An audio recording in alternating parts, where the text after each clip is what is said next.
Lakini pia tunatambua kwamba damu ya Yesu ina nguvu ya ajabu na ina upekee wake. Bwana Yesu asifiwe. Haleluya. Kwa nini damu ya Yesu ina nguvu ya kusafisha dhambi yangu? Cha kwanza ni kwa sababu ni damu iliyo safi.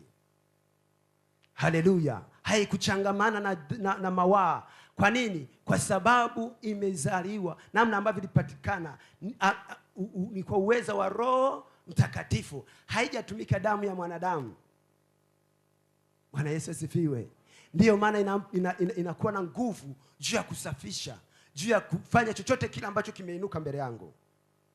Bwana Yesu asifiwe. Ni kwa nini? Ni damu safi, haina mawaa. Amen. Jambo la pili ambalo naweza likaifanya kwa nini damu ya Yesu iwe na nguvu ndani yangu, haleluya, ni kwa sababu ilitolewa kwa upendo. Bwana Yesu asifiwe.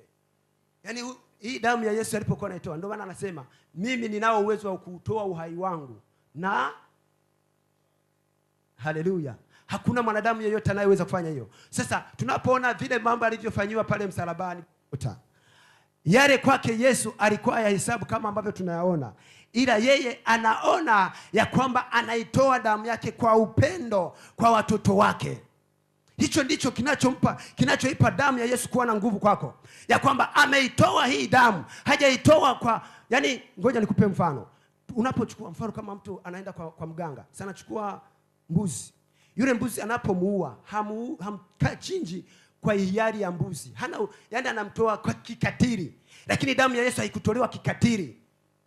Yani pamoja na kwamba Wayahudi walichomtendea, kwake Yesu alikuwa hesabu kama ni kikatili. Alikuwa analihesabu ni pendo. Ninalimimina katika damu yangu ili mwanangu fulani apate ushindi anapoita damu ya Yesu. Haleluya. Haleluya. Hakuitoa kwa kikatili. Yani haikutolewa kwa ukatili. Haleluya. Yani ndio maana tunaweza kuku ukimchukua kumpeleka kwa mganga, umemshurutisha, hajaenda kwa upendo. Ila Yesu alienda mwenyewe kwa upendo msalabani, kwamba nipate kuangikwa kwa ajili yako, ili damu utakapoinena iwe na nguvu. Bwana Yesu asifiwe. Hiyo ni moja tu ya silaha ya kwamba aliutoa kwa upendo.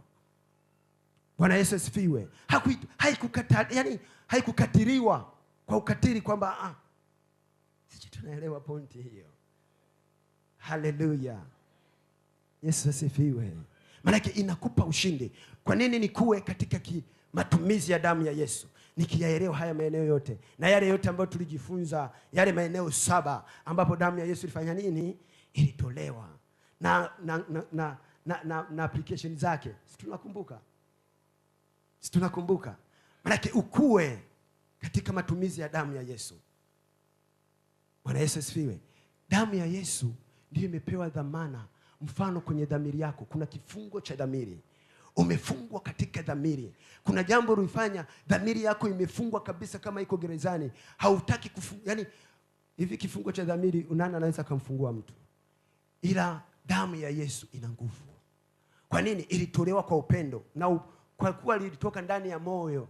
Ndio maana na damu inakuwa na uhalali ndani ya moyo wako, ambao ndio kuna dhamiri imefungwa. Ile dhamiri ukiyatia damu ya Yesu Kristo, Yesu niokoe katika kifungo cha dhamiri yangu hii, ya kwamba iko dhamiri inanitesa kila siku. Damu ya Yesu inaachiliwa, inaenda kufungua. Bwana Yesu asifiwe.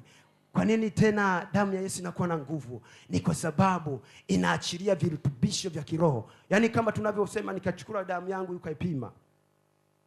Bwana Yesu asifiwe. Humu ndani watajua nina grupu O, grupu B, grupu nini.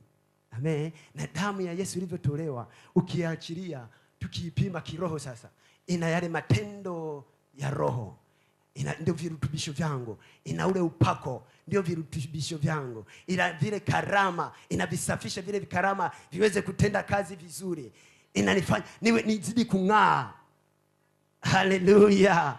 Haleluya. Mpigie Yesu makofi mengi. Tunatakiwa kupata ushindi. Tunatakiwa kupata ushindi kwenye ile eneo. Amen.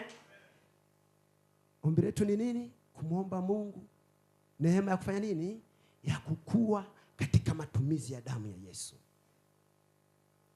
Amen. Maana kama kuna karama iko ndani yangu, Mungu ananisaidia. Haleluya.